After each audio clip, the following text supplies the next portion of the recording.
Bonjour très cher Bélier, j'espère que vous allez bien pour ce taroscope du mois d'août pour aller voir vos énergies.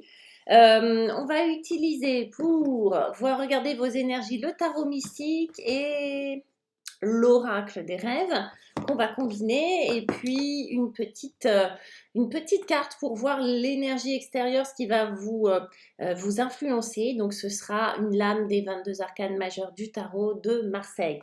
Pas d'extension sur ce mois d'août, je vous l'avais dit au mois de juillet, je vais reprendre des extensions pour septembre, mais faute de temps, j'ai pas pu, voilà. Donc encore mille excuses pour ceux et celles qui attendaient les extensions. Quoi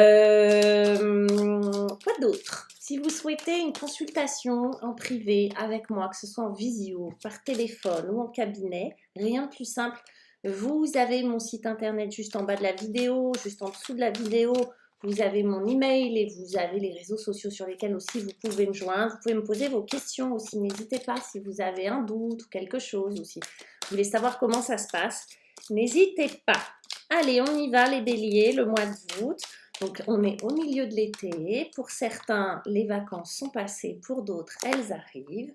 Et on va un petit peu regarder avec le tarot mystique, ce qu'on vous réserve.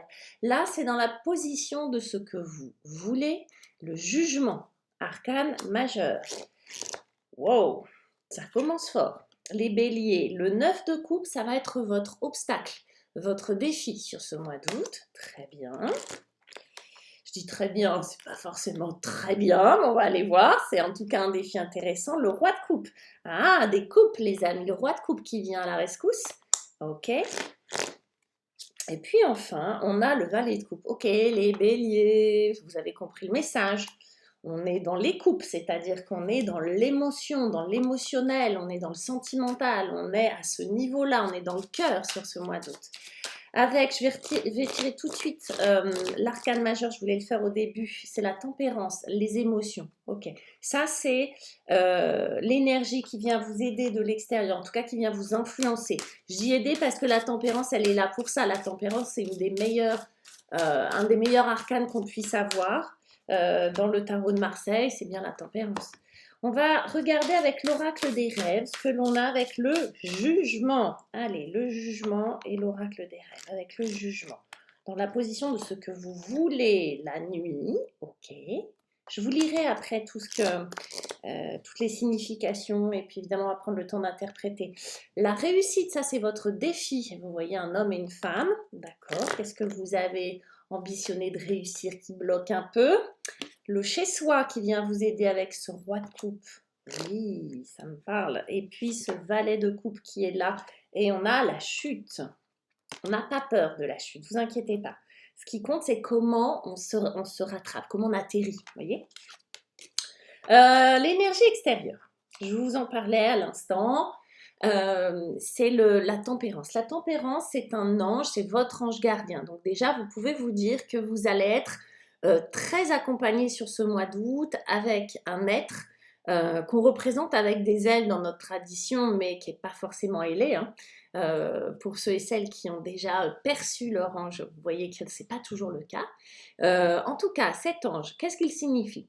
Il représente la paix, mais une paix vraiment intérieure, une paix émotionnelle, la paix du cœur. Hein. C'est vraiment ça la tempérance, c'est la paix du cœur. C'est comme l'empereur, vous voyez, c'est un 14, l'empereur c'est un 4, il y a juste un cycle, c'est le complément de l'empereur qui lui vient sécuriser au niveau matériel, tout ce qui va être très concret.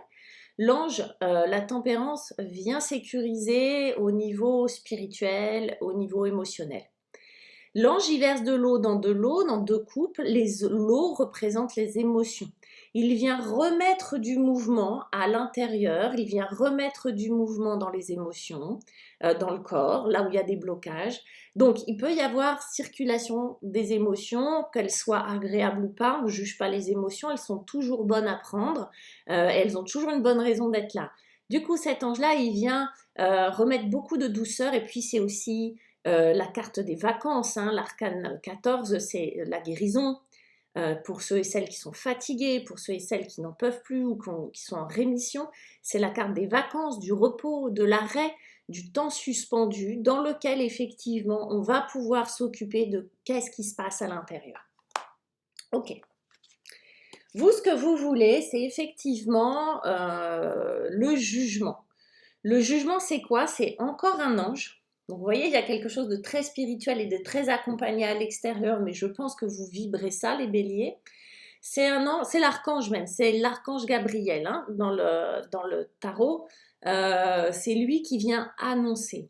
Il y a un éveil. Ce que vous voulez, c'est un réveil, un éveil, un nouveau départ, une prise de conscience. Vous voyez, ça, c'est ce que vous souhaitez ou c'est ce qui vient à vous.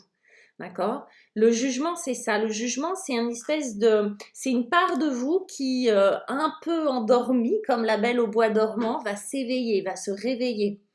Est-ce que ce que vous souhaitez, c'est de la paix, de la sérénité, de l'insouciance, quelque chose que vous aviez et que vous avez un peu perdu? Est-ce que c'est un appel extérieur que vous souhaitez? Est-ce que vous souhaitez que ça soit quelqu'un qui reprenne contact avec vous? C'est possible aussi. Est-ce que c'est dans le jugement, on a aussi la notion de transgénérationnel? Est-ce que c'est quelque chose que vous êtes en train de dépasser? Est-ce qu'il y a une prise de conscience sur l'héritage, mais pas forcément l'héritage matériel, mais l'héritage familial, les blessures, les habitudes, les croyances, etc., etc. Il y a quelque chose là que vous voulez purger, que vous voulez dépasser. Il y a, comme je vous le disais, une espèce de renaissance, d'accord, qui est souhaitée. La nuit, je vous lis, hein, la connaissance du cachet éclaire ce qui a besoin d'être révélé. Voilà. Ce que vous voulez, c'est remettre de la lumière dans quelque chose, remettre de la vie, remettre de la lumière, remettre de l'énergie dans un endroit qui était sous un couvercle, dans un endroit qui était éteint, dans un endroit qui était laissé de côté, qui était mis sur le banc de touche, vous voyez? Pour moi, là, il peut s'agir de plein de choses. Hein. Une façon de reprendre de l'estime de soi, de se revaloriser, de reconnecter avec de la créativité, de reconnecter avec quelqu'un, ça peut être avec quelqu'un hein, sentimentalement, de reconnecter avec une version plus proche de soi, voyez, sans le côté parasité de l'entourage ou de la famille qui a pu vous transmettre des croyances qui vous vont plus, ce genre de choses. Votre défi, c'est ce 9 de coupe. Et le 9 de coupe, normalement, ce sont les rêves réalisés. C'est obtenir, c'est être dans l'épanouissement, on va dire, du cœur, oui. Et il y a une notion de rêve, vous voyez, il y a une notion de ma vie rêvée. Là, c'est votre défi, c'est d'accéder à ça et de vous l'autoriser. Pour moi, il y a quelque chose comme de l'ordre de l'interdit ou de quelque chose qui fait peur. Par exemple, vous attendez le retour de quelqu'un, vous attendez une belle histoire d'amour et il y a une part de vous qui n'y croit pas ou une part de vous qui ne veut pas se l'autoriser. Parce que peur d'être déçu, peur d'être blessé, peur que ça ne fonctionne pas, etc., etc. C'est possible. Là, je prends l'exemple d'une histoire d'amour, mais ça pourrait être autre chose. Ça pourrait être, comme je disais tout à l'heure, une vibration au niveau du corps. Vous avez besoin, de manière plus générale, d'un épanouissement. Et il y a une part de vous qui vous dit faut pas rêver. Voyez, ça, c'est ça. Hein. Le 9 de coupe, normalement, on peut rêver et on accède à ses rêves. C'est-à-dire qu'on concrétise les choses hein, par la suite. On est vraiment dans un épanouissement. Là, ça coince un peu. C'est comme si on vous disait non, non, non. Une part de vous, en tout cas, vous disait non, non, t'es pas prête, ça va mal se passer. Ben voilà, la réussite, ça aussi, c'est votre défi. La réussite. La reconnaissance se trouve dans le quotidien de mon accomplissement. La réussite. Réussir quoi? Une histoire d'amour, un projet, quelque chose qui vous tient à cœur. Là, c'est votre défi. Il y a une part de vous qui n'y croit pas. Une part de vous qui ne se donne pas le feu vert, qui ne se donne pas l'autorisation. Quand je dis qu'il y a quelque chose qui s'éveille, oui. Et quand je dis qu'il y a quelque chose qui est appris, se débarrasser peut-être de quelque chose de transgénérationnel où on a appris à... tu sais, moi, en consultation, j'ai des gens qui n'osent pas faire le métier qu'ils souhaiteraient parce que ça leur ferait plaisir. et on leur a appris dans la famille que le plaisir, ça payait pas ou que c'était pas un métier, que le travail, c'était pénible, c'était dur, et qu'aussitôt qu'on associait le plaisir à quelque chose, c'était pas lucratif. Vous voyez, par exemple, c'est des croyances qu'on retrouve beaucoup. Là, ça pourrait être ça. Ça pourrait être de toute façon, je vais pas y arriver dans une histoire d'amour aussi. C'est j'ai envie, j'ai très envie de, je sens que ça vient.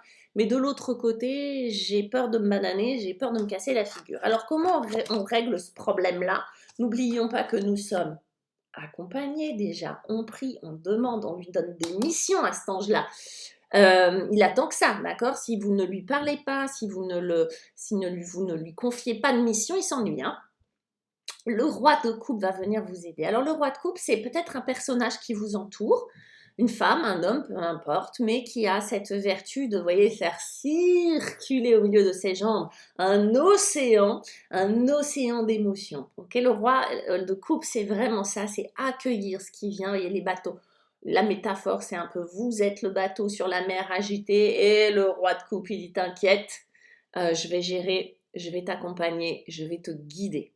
Donc le roi de coupe, ça peut être un guide, ça peut être quelqu'un qui accueille ce que vous ressentez, ça peut être quelqu'un qui sait gérer ce qui vous arrive, qui a une compréhension du cœur de ce qui vous arrive, pas une compréhension mentale, intellectuelle ou jugeante, mais une compréhension qui vous aide à vous comprendre vous-même, qui vous aide à mettre en lumière ce que vous avez besoin de mettre en lumière. Ça peut être vous, ça peut être un thérapeute. Quand je dis que ça peut être vous, c'est évidemment le but du jeu, c'est que ça devienne vous, c'est-à-dire que vous accueillez parfaitement et sans jugement et sans violence et sans peur ce qui est en train de vous arriver. Il y a des bonnes raisons pour que là ça coince, pour que vous ne croyez pas à la réussite. Et vous voyez, là on a un couple, ça pourrait être une histoire d'amour dont vous doutez. Ça peut être aussi réunir sa part féminine et sa part masculine, c'est être dans cet accomplissement. C'est pour ça qu'on a un duo, qu'on a un couple, parce qu'aussitôt qu'on parle d'accomplissement, on parle d'harmonie entre les différentes polarités. Le roi de coupe, il va vous aider et il va vous aider à devenir ce roi de coupe. Il va vous aider à assumer vos émotions, à assumer ce qui vous arrive sans honte, sans culpabilité, sans jugement. Et puis on a le chez soi. Je vous lis ça tout de suite. Je peux rentrer chez moi parce que je suis libre de partir. C'est quelqu'un qui va vous apprendre ce truc-là, qui va vous apprendre à être bien dans vos baskets, à vous sentir bien chez vous. Quand je dis chez vous, c'est chez vous. C'est aussi dans votre maison, mais c'est le chez vous, la maison, là c'est vous. Et je peux partir et rentrer chez moi parce que je me sens libre. En gros, ça veut dire quoi? C'est quelqu'un qui va vous aider ou vous allez accéder tout seul à ça. C'est possible que vous fassiez le job tout seul et toute seule. Mais en tout cas, le but du jeu sur ce mois d'août, ça va être de se sentir libre dedans. Libre de ses émotions, de ressentir ce que vous ressentez, libre d'être dans ses dualités, libre de ne pas être parfait ni parfaite, libre d'aimer ce que vous aimez, libre de de crier sur tous les toits que vous n'êtes pas celui ou celle que les autres attendent de vous. Vous faites ce que vous voulez, vous sentir libre de rentrer, de sortir. Ça veut dire quoi? Se sentir bien dans ses pompes, les béliers. Une fois qu'on est bien à l'intérieur de soi, on peut être beaucoup plus adaptable, flexible et être libre. Ça nous donne quoi? Donc merci le roi de coupe qui vient vous aider. Ça nous donne quoi? Ça nous donne encore des coupes, un valet de coupe. Le valet de coupe, c'est très beau, c'est très doux. Le valet de coupe, c'est un nouveau départ sentimental, un nouveau départ émotionnel. Ça peut être avec une personne, ça peut être une rencontre, d'accord? Le valet de coupe, c'est une figure, ça peut être une rencontre qui éveille chez vous, femme ou homme, quelque chose de très juvénile. Vous savez, quand on tombe amoureux et qu'on a 15 ans dans sa tête, peu importe l'âge qu'on a pour de vrai. Le valet de coupe, c'est quelque chose qui est nouveau, qui émerge, qu'on a déjà connu peut-être, une sensation d'amour, de quelque chose de très très doux, de très tendre, voilà, pour quelqu'un ou pour quelque chose. Encore une fois, on n'est pas forcément dans une histoire d'amour avec quelqu'un, bien que il est fort probable qu'il y ait quand même des choses qui ressemblent à ça, mais ça peut être pour quelque chose que l'on fait ou tout simplement pour soi, d'être dans une émotion nouvelle, juvénile un peu, enthousiasmante, naïve un peu, mais pas au sens péjoratif, mais dans le sens curieux, découverte. Vous voyez, le valet n'est absolument pas blasé. Le valet, il est libre de découvrir l'autre. C'est pour ça que d'écouter ce qui se passe à l'intérieur, d'accueillir tout simplement, d'assumer ça, ok j'ai peur, ok c'est... de ne pas opposer de résistance, de dépasser ces résistances juste en les observant finalement, en observant l'obstacle, souvent l'obstacle, il se contourne de lui-même. Ben, ça permet de renouveler, de se renouveler, d'avoir cet éveil, d'avoir cette renaissance à l'intérieur, qui permettent d'accéder peut-être à des ressources que vous aviez et qui étaient là, qui étaient dormantes, qui étaient entravées par des peurs, et vous revenez à l'état de quelque chose de très pur, voyez, au niveau de vos ressentis, quelque chose de très simple, de très doux, de très pur, et surtout de débarrasser de peur, débarrasser de ce genre de choses.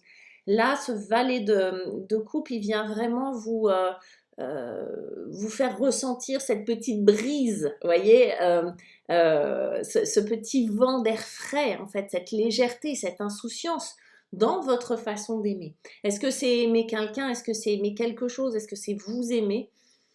Voilà, peut-être que c'est un gros général qui va remettre un petit peu de souplesse, qui va venir hydrater un petit peu ce qui se passe au niveau du cœur. Et puis on a la chute.